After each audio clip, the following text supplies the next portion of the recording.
دنیا کا سب سے زیادہ ذہین سمجھا جانے والا شخص بھی اپنی ازدواجی زندگی میں مکمل وفادار ثابت نہ ہو سکا۔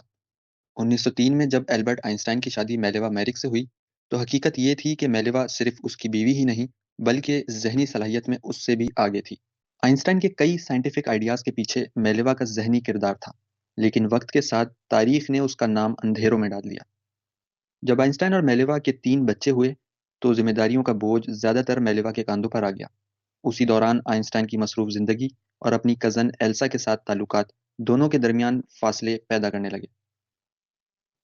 میلیوا نے بار بار کوشش کی، اس نے آئنسٹائن سے التجا بھی کی کہ وہ اپنا رویہ بدلے، مگر آئنسٹائن نے نہ صرف اس کی بات نظر انداز کی بلکہ ایک دن اس کے ہاتھ میں کچھ شرطیں لکھی ہوئی ایک لسٹ تھما دی۔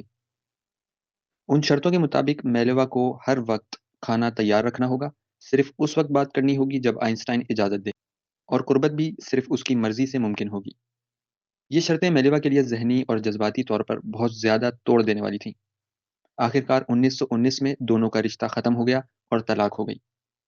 اس کے بعد میلیوا نے اپنی پوری زندگی اپنے بچوں کی پرورش کے لیے وقف کر دی، جبکہ آئنسٹائن نے دوبارہ شادی کر لی۔